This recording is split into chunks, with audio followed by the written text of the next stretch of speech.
राधे राधे गुरुजी मैं हर रोज किसी कारण या गुस्से में अपने पति को बहुत उल्टा सीधा बोल देती हूँ। बढ़िया है। बोलने के उपरांत बहुत कष्ट भी होता है, लेकिन फिर अगले दिन जब पति से बात करती हूँ तो पति कहता है शायद मेरे पूर्व जन्म के कोई प्रारब्ध हो। बहुत अच्छा पति यार।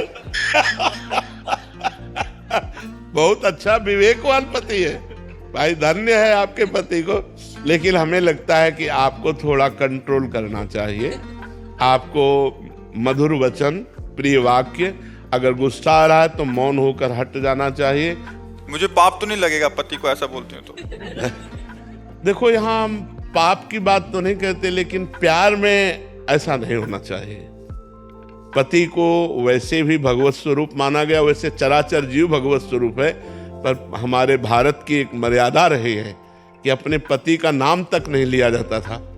जैसे हमने देखा है पूर्व में, अपने पति का नाम छोटू के पापा कह के भले सब उधर कर दे, लेकिन नाम नहीं लेती थी। माताएं बहनें इतना सम्मान करती थी, पति आ गए तो उठ के खड़े हो जाती थी, मर्यादा। अब आजकल तो समय ही बदल गया है, तो हमें लगता है समय चाहे जितना बदल जाए धर्म नहीं बदलता, धर्म तो वैसे ही रहता है। आप लोग धर्म का परिचय जानने वाली हैं, सत्संग करने वाली हैं, तो आपको प्रिय वाक्य बोलने चाहिए। वाक्य में दरिद्रता क्या, हम जितना सजा के प्रिय वाक्य बोलेंगे उतने हमारा प्यार बढ़ेगा। अच्छा, माना थोड़ी प्रतिकूलता मिल रही तो हम उसको सह गए, कटु वचनों से ना बोलें, हम ऐसे वचन ना बोले जिससे उनको दुख हो। देखो, कहीं ना कहीं ये दुख भरी बात है कि मेरा पूर्व का प्रारब्ध ही तो है। एक दुख भरी बात है नहीं, उनके अंतर की बात को समझो कि क्या करूं, मेरा प्रारब्ध ही तो है, मुझे सहना पड़ेगा। तो मुझे लगता है सुधार कर लिया जाए। प्यार में बड़ी ताकत है। हम एक कुत्ते को 10 दिन अगर दुलार करें तो 11वें दिन पूंछ डुलाने लगेगा। एक कुत्ता, एक पशु प्यार की भाषा को समझता है, फिर मनुष्य क्या प्यार की भाषा को नहीं समझता। हाँ, हमें लगता है कि हमारे प्यार में कमी है, हमें अपने प्यार को बढ़ाना चाहिए। साहिल जी हरियाणा से। राधा वल्लभ महाराज जी, आपके चरणों में कोटि कोटि प्रणाम। महाराज जी, किसी भी व्यक्ति या वस्तु पर आश्रित होना बहुत सरल सा लगता है और प्रभु पर आश्रित होना इतना कठिन क्यों है महाराज? जबकि सरल है प्रभु का आश्रय, क्योंकि प्रभु सर्वत्र हैं, जहां आप हो वहां भी हैं, सब समय हैं। तो जिस समय आपको जरूरत है उस समय भी हैं, सबके हैं तो आपके भी हैं। और प्रभु के हम अंश हैं, और प्रभु सर्व सामर्थ्यशाली हैं। सब ऐश्वर्य भगवान से ही प्रकट हुआ है। हमें भगवान का आश्रय लेना सहज है। व्यक्ति हर समय हमारे पास थोड़ी है, वस्तु नाशवान है, व्यक्ति खुद असुरक्षित है। हम जिसका आश्रय लेते हैं वही हमें मार सकता है। तो हम वस्तु व्यक्ति का आश्रय सहज इसलिए लगता है कि सामने दिखाई देता है और परमात्मा दिखाई नहीं देता। बस अंतर यह है, अगर वस्तु व्यक्ति का आश्रय लेने से किसी का मंगल हुआ होता आज तक तो मंगल हो जाता। आज तक किसी का मंगल नहीं हुआ। जब तक वो मंगल भवन अमंगलहारी भगवान का आश्रय नहीं लेगा, तब तक वो निर्भय नहीं हो सकता, तब तक वो निश्चिंत नहीं हो सकता, तब तक निशोक नहीं हो सकता। हमें सरलता लगती है वस्तु व्यक्ति स्थान का आश्रय लेने में, लेकिन सरलता है भगवान के आश्रय में। हे भगवान, मैं आपकी शरण। वो हमारी बात सुन रहे हैं, वो हमारे हृदय में ही बैठे हैं। पर अज्ञान के कारण हम व्यक्ति का भरोसा तो कर सकते हैं, पर भगवान का भरोसा नहीं कर सकते। कोई विपत्ति आवे तो हमें व्यक्ति याद आएगा, भगवान याद नहीं आएंगे। जब कोई व्यक्ति साथ नहीं देगा तब भगवान याद आएंगे। आदमी अपना प्रयास करके जब हार जाता है तब वो कहता है भगवान की शरण। अगर पहले से ही भगवान की शरण में हो जाए तो उसे हारना ही ना पड़े, क्योंकि भगवान सर्व सामर्थ्यशाली है। तो हमें लगता है नाम जप किया जाए, भगवान की कथाएं सुनी जाए, भगवान का आश्रय तभी दृढ़ होगा जब हम नाम जप करें और भगवान की लीला कथा सुने, भगवान के भक्तों का संग करें, तो हमारा वस्तु व्यक्ति का आश्रय छूट जाए और भगवान का आश्रय हो जाए। भगवान का आश्रय हो गया मानो मंगल हो गया। भगवान का आश्रय स्थायी बीमा। कल सत्संग में चर्चा में कहा था, जैसे बीमा में नहीं होता कि आपकी गाड़ी नष्ट हो गई एक्सीडेंट से या किसी भी तरह, तो आपको गाड़ी का पैसा मिलेगा? नहीं मिलेगा। आपकी कोई वस्तु नष्ट हो गई, बीमा कराए हो तो आपको पैसा मिलेगा ना। ऐसे ही अगर अपना जीवन का बीमा भगवान से करवा लिया कि हे भगवान मैं आपकी शरण में हूं, तो भगवत प्राप्ति होगी आपको। इस बात से भगवत प्राप्ति हो जाएगी कि आप भगवान की शरण में हो। समस्त दुखों का नाश हो जाएगा कि भगवान की शरण में हो। अच्छा, बीमा में तो है हर साल आपको पैसा जमा करना पड़ेगा, और अगर सही प्रमाण ना मिला तो पैसा नहीं मिलेगा। लेकिन इसमें भगवान का स्वभाव है, जन अवगुण प्रभु मान न काऊ, दीन बंधु अति मृदुल स्वभाव। यदि हम हे भगवान आपकी शरण में हैं तो आजीवन का बीमा हो गया, ठेका ले लिया भगवान ने। भगवान कहते हैं अनन्यस चिंतयन्तो माम ये जना परिपासते तेसाम नित्याभियुक्ता नाम योगक्षेमम वहाम्यहम्। मैं उसका ठेका लेता हूँ योगक्षेम का, जो मेरा अनन्य चिंतन करता है। बस भगवान के सहारे होकर भगवान का नाम जप करो, तुम्हारा जीवन मंगलमय हो जाएगा। वस्तु, व्यक्ति, स्थान का सहारा ये हमें मृत्यु से नहीं बचा सकता, काल से नहीं बचा सकता। मुकेश कुमार सिंह जी, मुंबई से। महाराज जी, मैं ईश्वर की इच्छा के सामने पूर्ण समर्पण कर फल की कामना से मुक्त हो जाना चाहता हूँ। बार बार कहता हूँ कि हे ईश्वर, जो तुम्हारी मर्जी, लेकिन परिणाम यदि विपरीत आता है तो मन उदास सा हो जाता है। सोचने लगता हूँ कि काश ऐसा हो जाता या ऐसा हो जाता। क्या महाराज जी पूर्ण समर्पण में कमी है या कमी है? अभी पूर्ण समर्पण में कमी है। तनुवांग मनोभिरमलय सुहम त्वयिवाश्रिता। शरीर, मन, वाणी और अहंकार से जब भगवान की शरण में हो जाया जाता है तो उनका हर विधान मंगलमय लगने लगता है। प्रतिकूल से प्रतिकूल परिस्थिति में भी आनंद का अनुभव होता है, हार में भी जीत का अनुभव होता है, दुख में भी सुख का अनुभव होता है। भगवान आनंद समुद्र हैं। जब उनके विधान में हमारा मन राजी हो गया तब शरणागति पूर्ण मानी जाएगी। जोई प्यारो करे सोई मोहि भावे। जो मेरे प्यारे करते हैं वही मुझे अच्छा लगता है। इसके लिए भजन करो, खूब नाम जप करो। जब अंतःकरण पवित्र होगा तो भगवान की शरणागति पूर्ण होगी। मलिन अंतःकरण भगवान की शरण नहीं लेता। मलिन अंतःकरण वस्तु, व्यक्ति का आश्रय लेता है, परिस्थिति का आश्रय लेता है, वो संशय कर बैठेगा।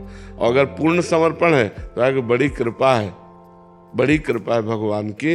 अगर भगवान मंगल भवन सर्वज्ञ हैं तो उन्होंने जो विधान किया वो मेरे लिए मंगल। इस अभी दिखाई दे रहा है मंगल, दिखाई दे रहा है प्रतिकूलता, लेकिन इसका परिणाम जरूर मंगलमय होगा, क्योंकि भगवान मंगल भवन है, भगवान सुख सिंधु है, भगवान आनंद समुद्र है। वो अपने बच्चे को, अपने शरणागत को दुख कैसे दे सकते हैं? ये दुख दिखाई दे रहा है लेकिन होगा इसका मंगल परिणाम।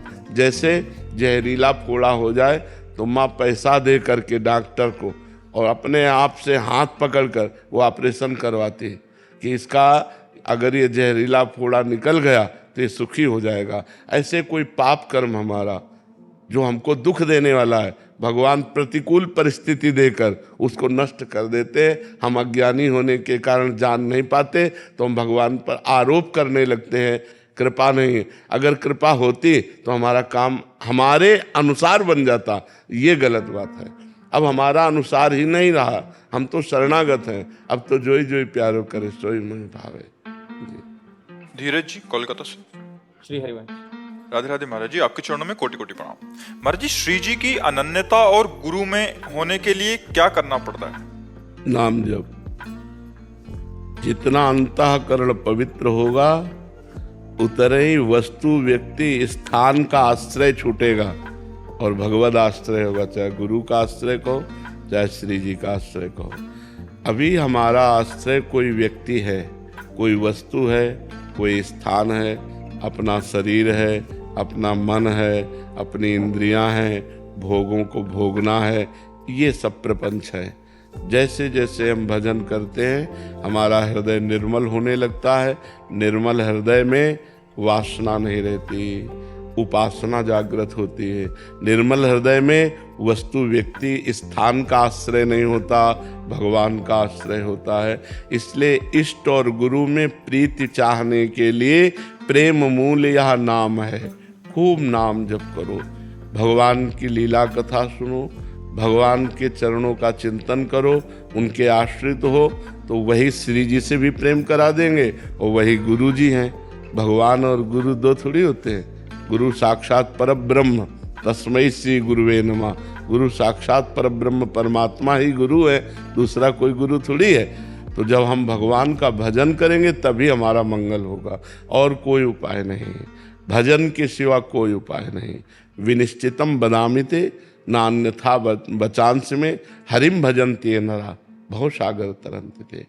निश्चित बात यह है, अन्यथा नहीं है, कि जब तक आप भजन नहीं करोगे तब तक आपका मंगल नहीं होने वाला। इसलिए खूब भजन करो, उसी से सब ठीक हो जाएगा। महाराज जी नित्य प्राप्ति भी होगी, सब कुछ प्राप्त हो जाएगा। क्या नहीं प्राप्त हो सकता भजन से? जब भगवान अधीन हो जाते हैं तो और क्या नहीं हो सकता। भक्ताधीन मनः पूज्यो, भगवान का एक नाम है, भक्त के अधीन हो जाना।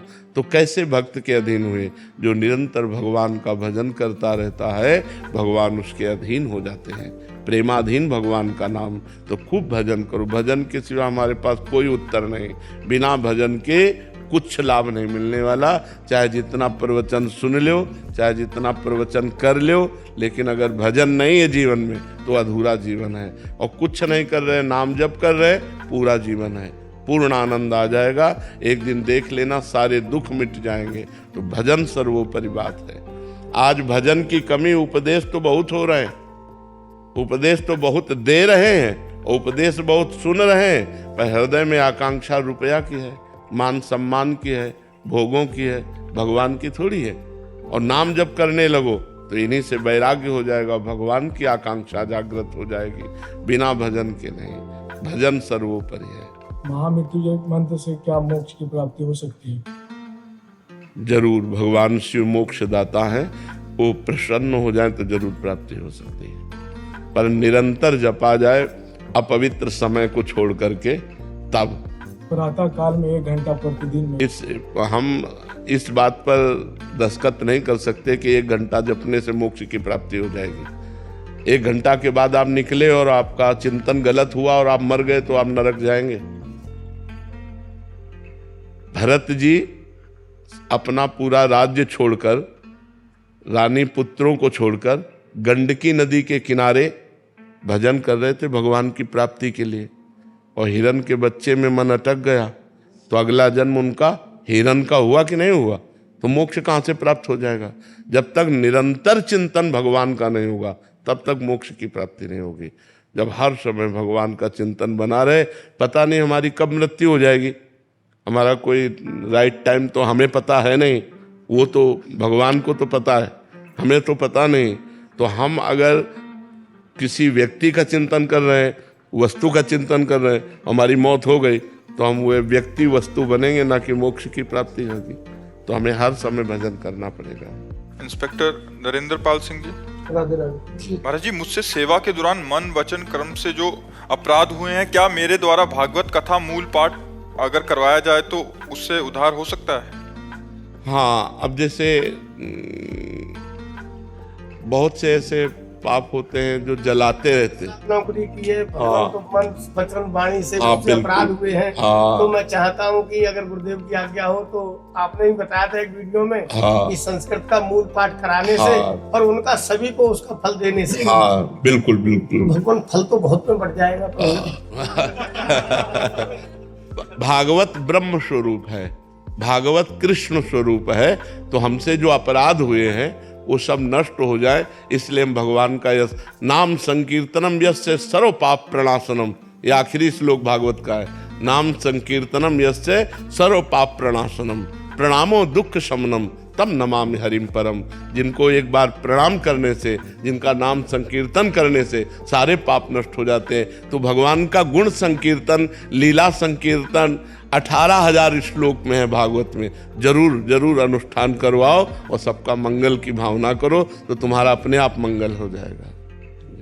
नरोत्तम जी, ग्रेटर नोएडा से। राधे राधे महाराज जी। महाराज जी, पिता और पुत्र के बीच परस्पर सम्मान, आदर और मित्रवत व्यवहार स्थापित करने के लिए किस प्रकार के आचरण और प्रयास किए जाने चाहिए जिससे एक व्यक्ति उत्तम सामाजिक नागरिक बन सके? सबसे पहली बात, पिता में भगवत भावना करनी चाहिए। जब तक हम भगवत भाव से युक्त नहीं होते तो हमारी कोई भी भावना हमारा परम कल्याण करने में समर्थ नहीं है। जब हम अपने पिता को भगवान का आदर पद देते हैं कि मातृदेवो भव पितृदेवो भव, हमारे माता पिता हमारे लिए साक्षात भगवान हैं। माता पिता के चरणों का स्पर्श, माता पिता की आज्ञा का पालन हमारे हृदय में शुद्ध ज्ञान प्रकट करता है और भगवान को प्रसन्न करता है।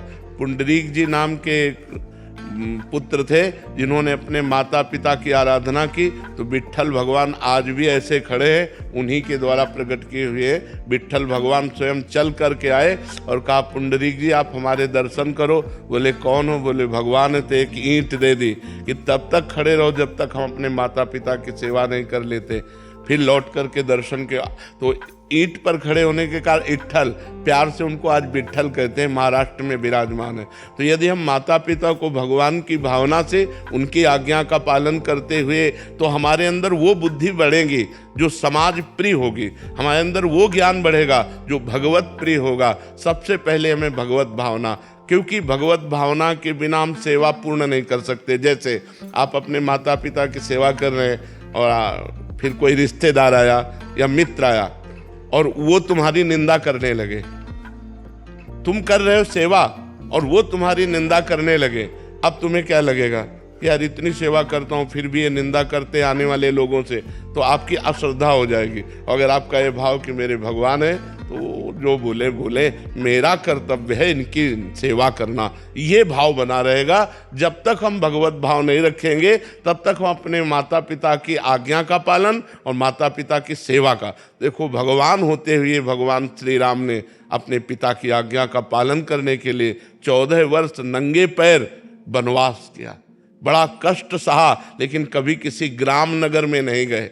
14 वर्ष विशेष उदासी, तापस वेश विशेष उदासी, 14 वर्ष राम वनवासी। भगवान ने अपने पिता की आज्ञा पालन, तो ऐसी आज्ञा का यदि हम पालन करें, हम उनकी आज्ञा पर विचार न करें, मात पिता प्रभु गुरु के वाणी बिनहि विचार करी शुभ जाने, तो हमारा परम मंगल होगा और हमारी बुद्धि में ऐसा विकास होगा जिससे समाज सेवा भी बनेगी, परोपकार भी बनेगा। और वैसे हम सबसे प्रार्थना करते, जहाँ तक हमारी बात सबके कानों में पहुँचे, कलयुग चल रहा है, लोग माता पिता का अपमान कर रहे हैं, ये बहुत बड़ी हानि की बात है। कभी वो सुखी नहीं रह सकते जो अपने माता पिता का अपमान करते हैं। बूढ़े माता पिता को घर से निकाल देते हैं या वृद्धाश्रम या अनाथाश्रम भेजाते हैं। उस दिन की याद करो जब तुम गोद में हगते मूतते थे, उस समय यदि वो तुम्हें अनाथालय भेज जाते तो उन्होंने तुम्हें गले लगाकर पाला, और आज जब तुम्हारा अवसर आया सेवा का तो उन्हें अनाथालय या वृद्धाश्रम या अन्य जगह, ऐसा नहीं है, ऐसा नहीं करना चाहिए।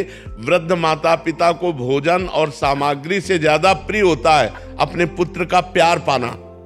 वो पैसे से नहीं दिया जा सकता, वो स्वयं से दिया जा सकता है। इसलिए अपने माता पिता को भगवत भाव से आराधना करें। ये जो आजकल नए बच्चे अपने माता पिता को मारते हैं, पीटते हैं, गाली देते हैं, घर द्वार से बाहर कर देते हैं, इनकी बड़ी दुर्गति होगी। अभी अगर जिसके माता पिता जिंदा हो, अभी अपना काम बना लो, अपने माता पिता को भगवान की तरह आराधना करो, तो भगवान तुम पर प्रसन्न हो जाएंगे। विशाल कुमार पुरोहित जी। राधे राधे महाराज जी। महाराज जी, क्या मेरी तड़प ही गुरुदेव को खींच लाएगी या मुझे कोई विशेष नियम अपनाना पड़ेगा? क्या किसी संत के आकर्षण जो महसूस होता है तो ये संकेत है? नाम जप, संत का आकर्षण मतलब भगवान की कृपा।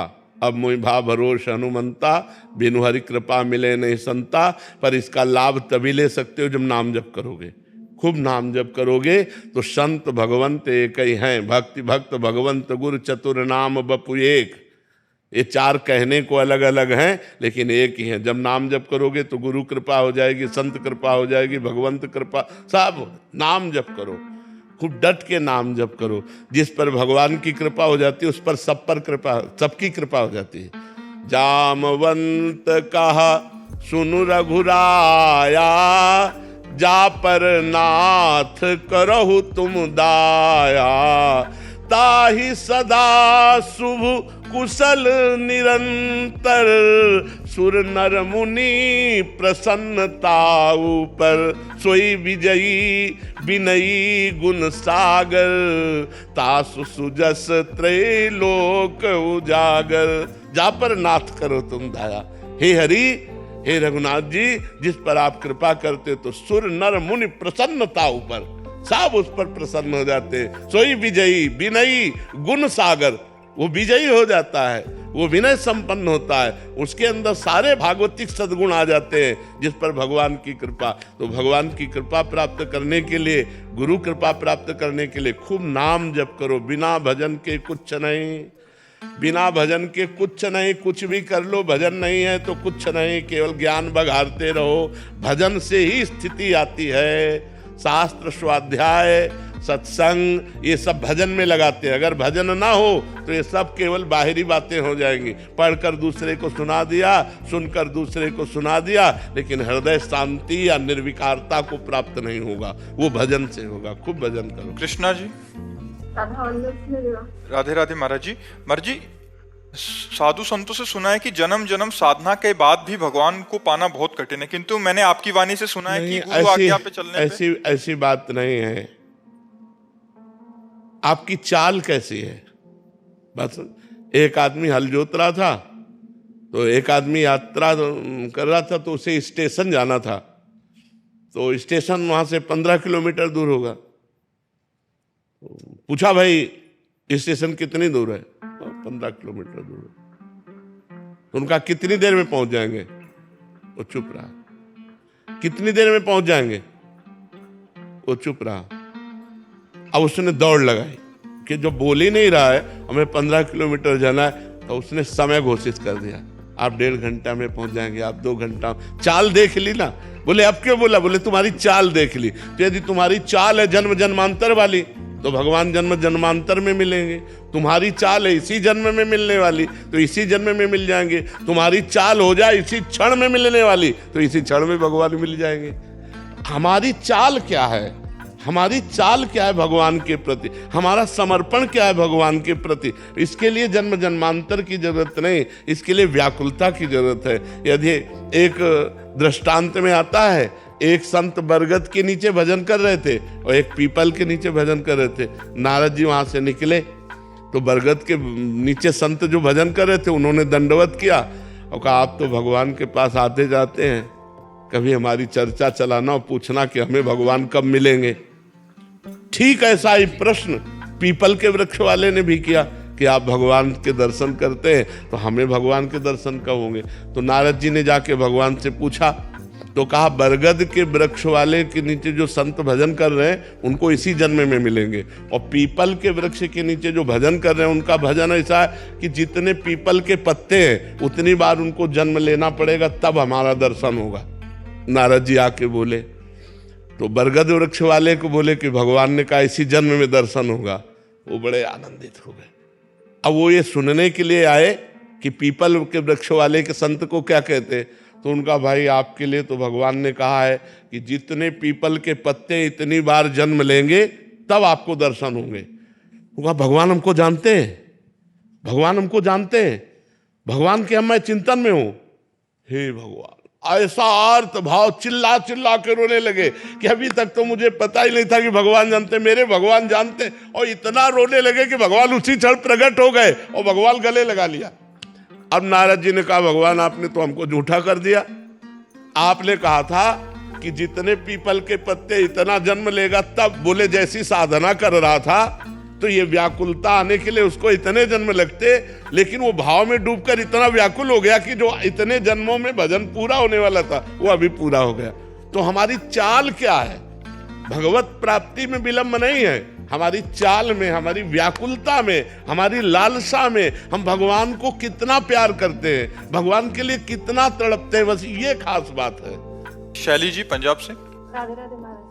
राधे राधे महाराज जी। जहाँ से महाराज जी जब लौट के जाती हूँ तो मन बहुत विचलित हो जाता है, वृंदावन की पल पल याद आती है। एकांत में नाम जपने बैठती हूँ तो यहीं की कुंज गलियां, आपके दर्शन, श्री जी का महल, बिहारी जी के दर्शन, परिक्रमा, अहो भाग्य है, धन्य भाग्य है।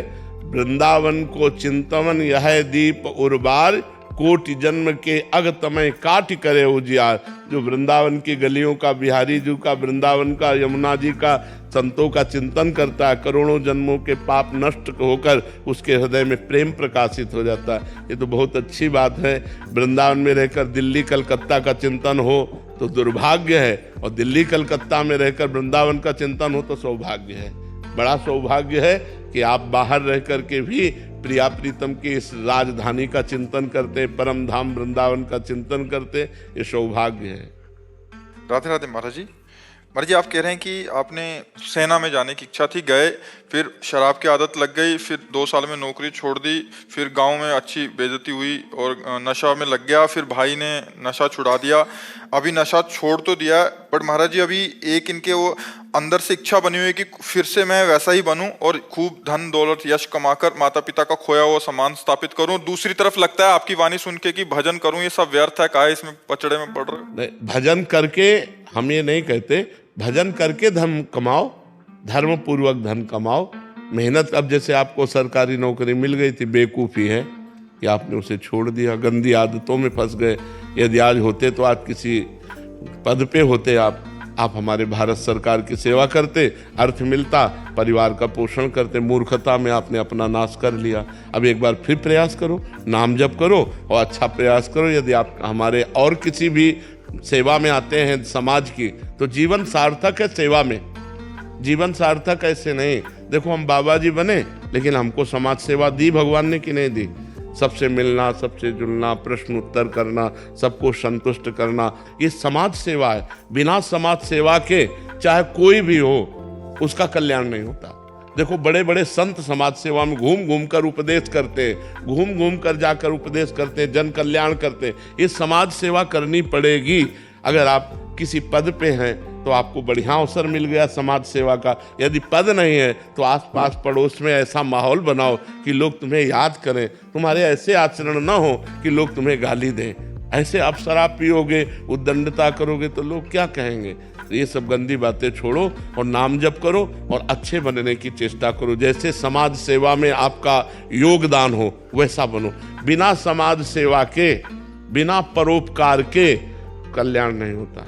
परोपकार अत्यंत आवश्यक है, समाज सेवा अत्यंत आवश्यक है। जैसे कोई पुलिस में है, कोई कहीं है, तो समाज सेवा का बहुत बढ़िया अवसर है।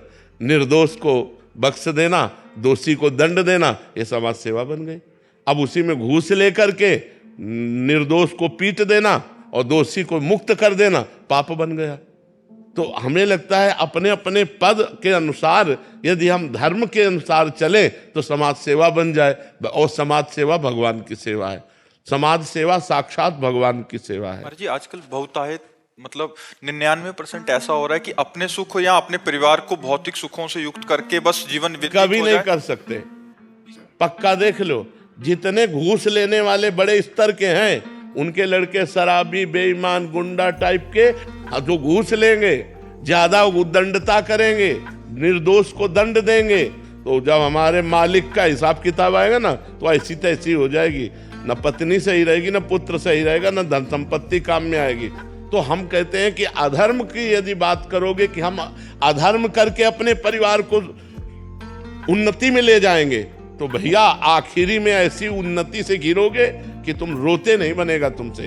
तो इसीलिए कहते धर्म से चलो, दूसरों को सुख पहुंचाओ, तो तुम्हारे परिवार को अपने आप सुख पहुंचेगा। और दूसरों के परिवार को उजाड़ कर अपने परिवार को सुखी करना चाहोगे, ऐसा कभी नहीं हुआ, कभी नहीं हो सकता। ये धर्म है, ईश्वर है, वो देख रहा है, सबका मालिक देख रहा है। जिन्होंने ऐसा किया, दूसरों के परिवार को उजाड़ा, उनके परिवार में कोई रोने वाला नहीं बचा, मिट्टी में मिल गए। इसलिए धर्म से चलो, नमक रोटी खाओ, तो तुम्हारा परिवार हष्ट पुष्ट और शांति युक्त होगा, आनंद युक्त होगा। ये पढ़ाई तो मर्जी कहीं होती नहीं है, कोई बताने वाला है ही नहीं है। हम इतनी मुश्किल से नौकरी मिली, उसमें तो फिर जब लिखता है कि यार जल्दी से कमा लो धन और अपने खूब ऐश और आराम की जिंदगी, वो फिर जल्दी से ही नष्ट हो जाता है। जब बल्ब जितना वाट है, उस वाट से अधिक लाइट मारे तो खुशी मत हो, वो फ्यूज होने वाला है नहीं? ऐसे ही धर्म से चलोगे तो आप सुखी रहोगे, ज्यादा लाइट मारोगे तो फ्यूज हो जाओगे, पक्का। राधे राधे महाराज जी, आपके चरणों में कोटि कोटि प्रणाम। गुरुजी, गीता में धर्म का पालन कराना सिखाया है और ये भी सच है कि सत्य ही ईश्वर है, लेकिन अगर जीवन में धर्म और सत्य विपरीत खड़े हो तो कैसे पता चलेगा कि सही क्या है गलत क्या? नहीं, ऐसा कैसे, ऐसे कैसे? आप चल के तो देखो, आप धर्म और सत्य पर चल के तो देखो, विपरीत कैसे हो सकता है? धर्म कभी विपरीत फल देता है और सत्य कभी विपरीत फल देता है? ऐसा हो ही नहीं सकता। हमें बताओ, प्रमाण बताओ आप। आपका ऐसा भाव है कि ससुराल में अपमान और नकारात्मकता का सामना करना पड़ता है, धर्म कहता है सम्मान करो, लेकिन सत्य यही है कि मन नहीं करता, हृदय व्याकुल रहता है। नहीं, अभी धर्म का परिचय नहीं पाया। अगर धर्म का परिचय पाया तो आपका भाव सास ससुर के प्रति कभी नकारात्मक होना ही नहीं चाहिए। वो आपके प्रति नकारात्मक भाव कर रहे हैं, ये उनका भाव है, लेकिन आप धर्म से चलने वाली हो तो आपका धर्म क्या कहता है? सास ससुर को भगवत स्वरूप देखना। वो चाहे जितना नकारात्मक करें, तुम्हें परास्त नहीं कर सकते, क्योंकि तुम धर्म से चल रहे हो। धर्म से चलने वाला दुखी हो सकता है लेकिन पराजित नहीं। जैसे महाराज धर्मराज युधिष्ठिर, उनको 12 वर्ष का वनवास, 1 वर्ष का अज्ञातवास, दुखी हुए लेकिन पराजित नहीं हुए। हस्तिनापुर के सिंहासन पर धर्मराज युधिष्ठिर ही विराजमान हुए। इसलिए मानते हैं हम कि आपको दुख प्राप्त हो सकता है, लेकिन आप पराजित नहीं हो सकते। और अगर आपके अंदर ये भाव है कि फिर मेरा मन नहीं करता उनकी सेवा करना या उनकी आज्ञा पालन, तो आप पराजित हो गए, आप अपने धर्म से च्युत हो गए। धर्म वही है जिसको प्रतिकूलता मिले और फिर वो धर्म से च्युत ना हो, तब तो धर्म का पालन माना जाएगा। अनुकूलता में धर्म का पालन तो सब कर लेंगे, प्रतिकूलता में धर्म का पालन करके दिखाए तो धर्म होता है, तब धर्म को माना जाता है कि धर्मात्मा पुरुष है। ऐसी प्रतिकूल परिस्थिति में भी इसने धर्म का त्याग नहीं किया। तो आपके सामने प्रतिकूल परिस्थिति सास ससुर या कोई भी परिवार का सदस्य प्रकट करे और आप अपनी भावना से युक्त है, तभी तो आप धर्मात्मा है, नहीं तो धर्मात्मा किस बात की? तपन जी। राधे राधे। राधे राधे महाराज जी। महाराज जी, आज की पीढ़ी के पास ऊंची तनख्वाह वाली नौकरियां हैं, ढेर सारी सुविधाएं हैं, जीवन की सारी भौतिक चीजें हैं, फिर भी वे तनावग्रस्त और असंतुष्ट क्यों हैं? जबकि पहले की पीढ़ी सीमित संसाधनों और साधारण नौकरी में भी खुश रहती थी। इसके पीछे क्या कारण है महाराज? अशांति कामनाएं होती हैं, जितना मिलता जाता है उससे बढ़कर कामनाएं होती हैं, और कामनाओं का भोग करने पर अशांति प्राप्त होती है और कामनाओं का त्याग करने पर शांति प्राप्त होती है।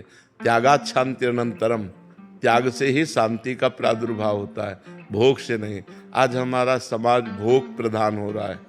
पैसे हैं, पार्टी में गए तो वहाँ उनसे बड़ा अरबपति है, अब उसको देखा तो अपनी क्रेडिट बहुत नीची लगी, तो अब और बड़ी कामना हुई। अब बड़ी कामना पूर्ति करने के लिए शॉर्टकट ढूंढते हैं, हिंसा, चोरी, व्यभिचार, घूस, अधर्म। तो अब ये गंदे आचरण करने से शांति की प्राप्ति कहाँ होती है? दो ही बात होती है, या नशा और व्यभिचार में उतर जाता है या धन के लिए वो गलत आचरणों में उतर जाता है। बस इसी से अशांति प्राप्त हो रही है। कामना ही अशांति का मूल है। और अशांतस्य कुतः सुखम, जो अशांत है वो सुखी कैसे हो सकता है? संतोष रूपी धन सबके पास रहता था पहले, गरीब है पर संतुष्ट है। वो अपने परिवार से, अपनी पत्नी से, अपनी स्थिति से। आज पति पत्नी से संतुष्ट नहीं, पत्नी पति से संतुष्ट नहीं, अर्थ की व्यवस्था से संतुष्ट नहीं, घर मकान की व्यवस्था से संतुष्ट नहीं, भोगों से संतुष्ट नहीं, केवल असंतोष ही असंतोष बढ़ता चला जा रहा है। क्यों? क्यों? ना धर्म है, ना अध्यात्म है, ना भजन है, ना संतों की सेवा संग है, तो उससे सब दुर्दशा होती चली जा रही है। पहले था हमारे घर में 4-4, 6-6 संत आते थे, सबका चरण उदक उतारा गया, घर में छिड़का गया, उनको पवा के पाया गया, जो नमक रोटी, बड़ा आनंद, बड़ी शांति। किसान के घर में पैदा हुए तो कभी बाजार वाली वस्तुएं तो खरीदने का चांस ही नहीं होता था, क्योंकि अगर कुछ भी खरीदना है तो अन्न बेचना है, तो मतलब बस वही होता था जो अरहर की दाल खेत में हो गई, या मूंग की दाल हो गई, या आलू की सब्जी हो गई, जो खेत में होता था वो, पर वो अमृत जैसा और बड़ी शांति, पर बड़ा आनंद था। सब हष्ट पुष्ट संतुष्ट। 11 गौएं थी, एक बूंद दूध नहीं बेचा जाता था, सब वो संतुष्ट रहते थे, सब प्रसन्न रहते थे। अर्थ की अव्यवस्था, भोगों का लघु स्वरूप, मिट्टी का मकान, लेकिन संतुष्ट है, सब स्वस्थ है, कोई रोग नहीं, कोई चिंता नहीं। क्यों? क्योंकि संतोष धन है, सत्संग है, साधु महात्माओं का सेवन है, नाम जप है, और गरीबी में भी सुख का अनुभव हो रहा है। आज अमीर हैं प्राय लोग, कोई ऐसा रिक्शा वाला भी नहीं होगा जिसके 1,50,000 का मोबाइल जेब में ना हो।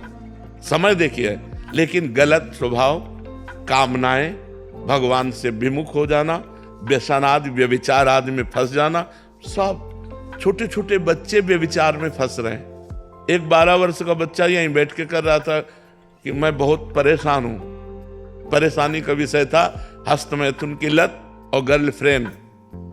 माथा पकड़ के हम बैठ गए, 12 वर्ष का बच्चा और गर्लफ्रेंड, तो हमें लगता है कुछ दिन में पलना में ही गर्लफ्रेंड।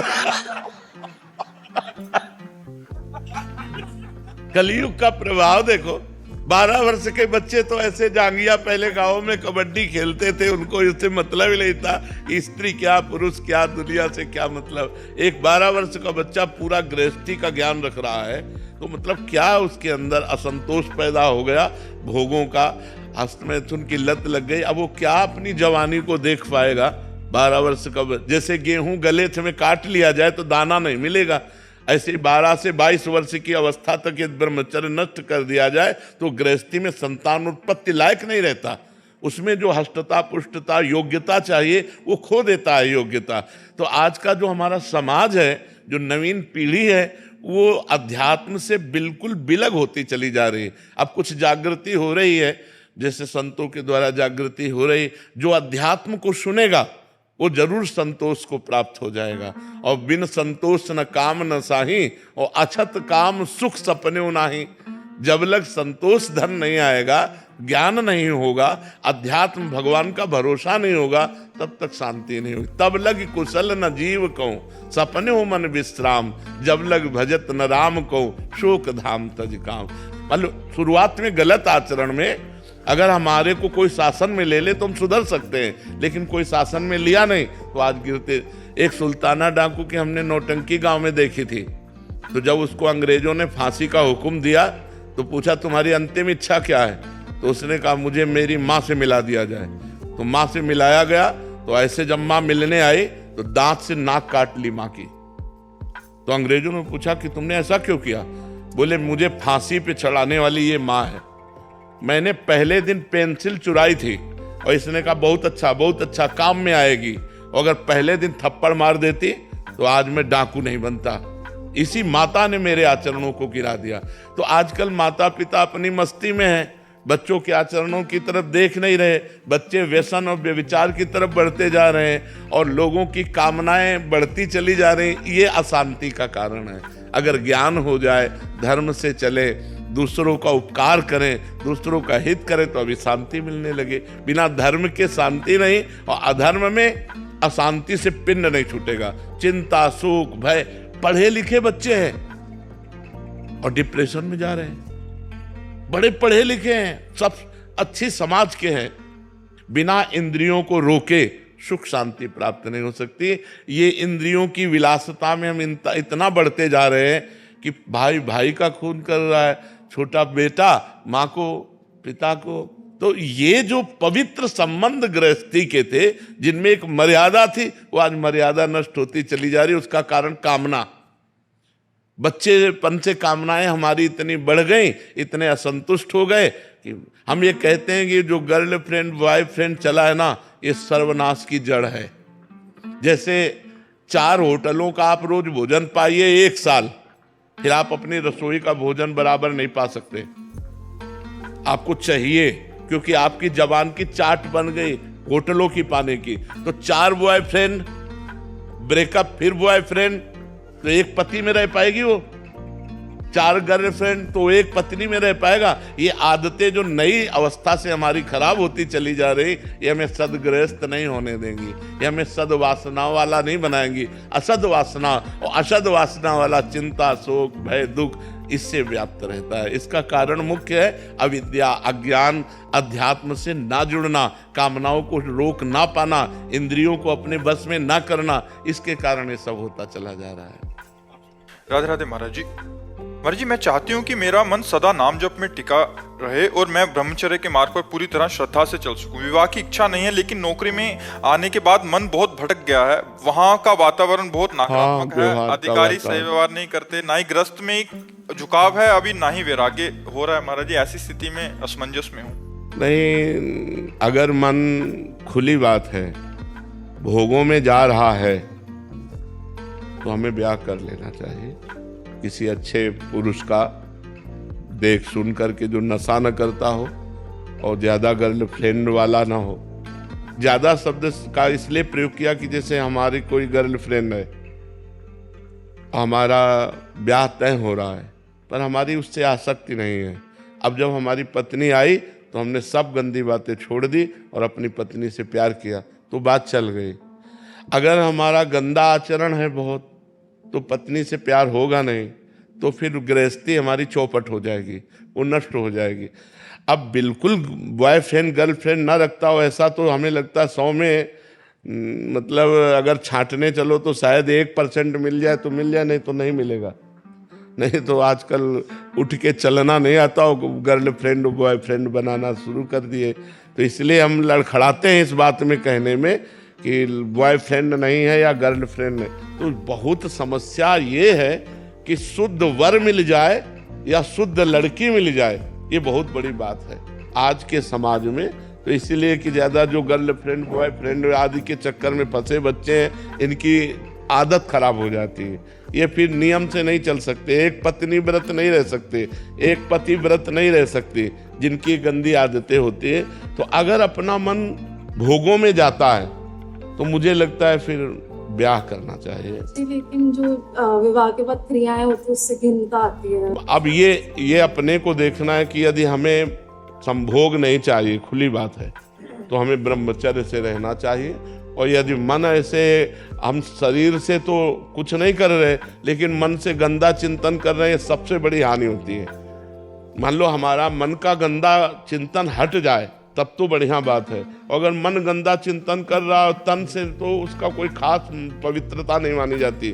पवित्रता मन की मानी जाती है कि अगर हम मान लो शराब आदमी पी रहा है, हम बैठे हैं और हमारा कोई मतलब नहीं, तो हम पवित्र हैं। अब हम शराब नहीं पी रहे लेकिन ललचा रहे हैं देख के, तो हम उस पीने वाले से ज्यादा पवित्र हैं। ये शास्त्रीय नियम है कि अगर हम क्रिया कर रहे हैं लेकिन हमको घृणा कभी न कभी हो जाएगी उससे, लेकिन हम आसक्ति व चिंतन कर रहे हैं और क्रिया नहीं कर रहे, तो कभी वैराग्य नहीं होगा, क्योंकि वो वासना अंदर बैठी हुई है। तो हम ये देखते हैं, अपने हृदय को जांचें कि यदि मेरा हृदय ऐसा कि मुझे पुरुष का सहयोग नहीं चाहिए, तो फिर ब्रह्मचर्य से रहना चाहिए, किसी भी भुलावे में भटकावे में नहीं आना चाहिए। और अगर ऐसा लगता है कि हम कहीं फिसल सकते हैं तो फिसलना नहीं चाहिए। किसी सच्चे, ऐसा नहीं कि नहीं है, एक से एक सुंदर परिवार, वैष्णव परिवार, सात्विक परिवार है, किसी का वर्ण करके अपना जीवन निर्वाह करना चाहिए। राधे राधे महाराज जी। महाराज जी, आप कह रहे हैं कि पूर्व में बहुत सारे अपराध बने महाराज जी, भ्रूण हत्या, व्यभिचार, जो अक्षम्य अपराध ऐसे हुए, दिन रात महाराज जी बहुत जला रहे हैं। महाराज जी, मैं इसका प्रायश्चित करना चाहती हूँ, आप जैसा बोलेंगे मैं अक्षरशः वैसा पालन करने का हाँ, आगे से पाप ना हो और एक भागवत सप्ताह करवा लो, श्रीमद् भागवत सप्ताह। भागवत सप्ताह गरज रही है समस्त पापों का नाश करने के लिए। मूल पाठ संस्कृत से, और अगर भाई पैसा हो तो 7 दिन भागवत करवा लो, नहीं तो 7 दिन बैठ कर के सुनो और वो संस्कृत से बोले, तो निश्चित हमारा विश्वास है कि इस भागवत सर्व समर्थ है। धुंधकारी महापापी था और 7 दिन केवल भागवत सुनने मात्र से विमान आया और वो भगवान के धाम को गया। तो अगर हमसे गलती हो जाए तो उसके लिए प्रायश्चित भी है, तो 7 दिन भागवत सुन लीजिए आप। मुकेश कुमार सिंह जी, मुंबई से। और जी, आप कह रहे हैं कि आपने महाभारत, संकट मोचन, महाबली, हनुमान, द्वारिकाधीश आदि धारावाहिक जो हैं इनका निर्देशक किया। अभी ये एक महाभारत जो व्यास जी द्वारा लिखित है, उस पर एक भव्य फिल्म बनाना चाहते हैं, उसके लिए भी महाराज जी, जिससे लोग समाज। हाँ, अच्छा है, अच्छा है। किसका प्रश्न है? हाँ, अच्छा है। धार्मिक सीरियल पवित्र शास्त्र के अनुसार बने, जिससे हमारे लोगों की भावनाएं धार्मिक बने। जो हम देखते हैं, जो हम सुनते हैं, वही हमारा चिंतन बनता है, वैसे ही आचरण बनते हैं। तो हम चाहते हैं कि जो असत फिल्में हैं बिल्कुल झूठी हैं, अश्लीलता भरी हैं, गंदे भावों को बढ़ाने वाली हैं। इनसे हट करके हम धार्मिक सदाचरण वाले, पवित्र आचरण वाले ऐसे लीला का अनुकरण दिखाएं जिससे लोगों की भावनाएं पवित्र हो। अब जैसे बड़ा प्रयास करके रामानंद सागर जी ने रचा, तो आज भी जब देखो तो भाव में भर जाते हैं। लीला अनुकरण है, महाभारत का बहुत पवित्र अनुकरण लीला अनुकरण है, आप जरूर करो। छोटे छोटे ऐसे चरित्र हैं महाभारत के अंदर जो लोक शिक्षा के लिए बहुत अनुकरणीय हैं, जरूर करना चाहिए, ऐसा ही करना चाहिए। और ध्यान रखना चाहिए कि पवित्र दृश्य को दिखाने के लिए हमें पहले पवित्रता खुद में धारण करनी होगी। अगर हमारे पात्रों में, अभिनयकर्ताओं में पवित्रता नहीं रही तो फिर वो, अब जैसे गंगा जी का अभिनय करना है तो उसको पहले उपवास करके पवित्र होकर अपने भावों को पवित्र करना चाहिए, फिर अपने में गंगा की भावना करे, तब वो अभिनय करे। अगर शराब पिए, मांस खाए और सोचे कि हम शांतनु जी का, भीष्म जी का, गंगा जी का, इनका अभिनय करें तो कर ही नहीं पाएगा, उसमें वो बनावटीपना बना रहेगा। अब बहुत आप देखो है सब रोलों में, लेकिन जब राम जी बने तो ऐसा लगता है मेरे राम जी ही हैं, क्योंकि उन लोगों को वर्षों से साधना कराई गई, खान पान, नियम, संयम सब, तो एक पवित्रता झलकती है, नहीं झलकती है। तो हमें लगता है कि अगर हम अपने धर्म ग्रंथों का अनुकरण करें तो पहले अभिनय करने वालों में संयम, ब्रह्मचर्य, पवित्रता, नशाखोरी न करना, गंदे आदतें न करना, तो उनमें जब पवित्रता आएगी तब पवित्र अभिनय आकर्षणकारी बनेगा। और जिस समय रामानंद सागर की रामायण पहली बार चली थी तो सुनसान हो जाता था, साफ शांत, एकदम एरिया शांत, जो जहां आए आसपास टीवी है वो जरूर जा करके वहाँ हाथ जोड़कर देखना चाहता था कि मुझे एक बार देखने दीजिए। घरों में ताला लग जाता, लोग बैठकर शांति, मतलब एक बार तो धूम मच गई थी, नहीं मच गई थी, जो जहाँ है गाड़ी खड़ी करके पहले वो सीरियल देखेगा, इतना सुंदर। तो हमें लगता है अगर अभिनय करने वाले संयम में और पवित्र भाव में आकर के रोल में वैसे घुस करके रोल करें उसी भाव में, तो ज़्यादा हमारे समाज को लाभ प्राप्त होगा।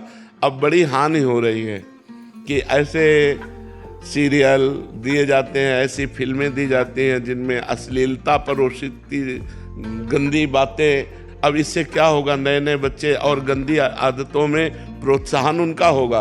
ब्रह्मचर्य से जीवन बनता है। मान लो 20-22 वर्ष तक ब्रह्मचर्य रहे, फिर गृहस्थी में गए तो एक अच्छे गृहस्थ बन जाएंगे। अब अभी नए बच्चा हैं और वीर्य नष्ट कर दिया तो न गृहस्थी लायक रहते हैं, न संसार के किसी कार्य में मन लगेगा, उदास, डिप्रेशन और नाना प्रकार की पीड़ाएं। तो अब ऐसे अभिनय ना दिखाए जाएं जिसमें संसार की वासनाएं बढ़ें, गंदे आचरण बढ़े, ऐसे सदग्रंथों का अनुकरण किया जाए, बहुत अच्छा है, बहुत अच्छा है। हम हृदय से सपोर्ट करते हैं कि सदग्रंथों का अनुकरण किया जाए। लोग सदग्रंथ पढ़ नहीं सकते, ज़्यादा समय नहीं है कि वो ग्रंथ पढ़े, तो कम से कम छुट्टी में जितना समय मिला तो सीरियल देखे तो सदाचरण तो उनके अंदर आएंगे। बहुत अच्छा है जी। हमें जहाँ तक समझ आ रहा है, एक निर्देशक के लिए सबसे कठिन ये हो जाता है कि ऐसे किरदार मिलना जो मतलब जैसे आप कह रहे हो वैसी भावना से युक्त हो। नहीं, जब हम देखते हैं किसी फिल्म में कि ये शराब पी रहा है और उसी को हम देखें कि वो सद अनुकरण कर रहा है तो हमारी श्रद्धा नहीं बनेगी। तो ये जरूर देखना चाहिए कि अभिनयकर्ता हमारी समाज में गंदे स्वरूप में तो प्रस्तुत नहीं हो चुका है। अगर वो गंदे स्वरूप में प्रस्तुत हो चुका है तो उसे परम पवित्र रूप देने में उपहास होगा। तो जरूरी नहीं है कि विश्व विख्यात अभिनय करता हो, जरूरी नहीं है। अगर वो पवित्र अभिनय कर ले और पवित्रता से करे तो उसकी अलग छाप बन सकती है। जैसे वो विश्व विख्यात हुआ है तो क्या कोई नया आदमी विश्व विख्यात नहीं हो सकता? हो सकता है। वो प्रयास करे, वो भगवान की आराधना करे, वो जिसका रोल करने जा रहा है उसका चिंतन करे, वो पावर देगा, वैसे अभिनय होगा। बाबा जब ते आप सुनने लगी तब ते भक्ति मन तो लगवे लगतो। बात पहले मतलब मैं को माला ना करता भी, एक माला तो रोज है जाए हरे कृष्ण महामंत्र की। बहुत पहले मैं बिल्कुल मन ना लगता। और नकत्तर भी लग गई। जैसे महाराज जी गोपी गीत में लिखी है, गोपी ने कही कन्हैया थे कि जय ते देखम जन्मना ब्रज, मतलब जब ते आपको जन्म भयो तब ते ब्रज को महत्व बढ़ गयो। वैसे ही महाराज जी आप जैसे महापुरुष इनके भक्ति के बल पे हमारे ब्रज को और महत्व बढ़ गयो। हमें तो लगता है ब्रजवासियों के टुकड़े और ब्रजरज का प्रभाव है। राधा रानी तो यही प्रार्थना करें महाराज जी ब्रजवासी तो, कि आपको खूब ब्रजवासी इनकी उम्र लगे।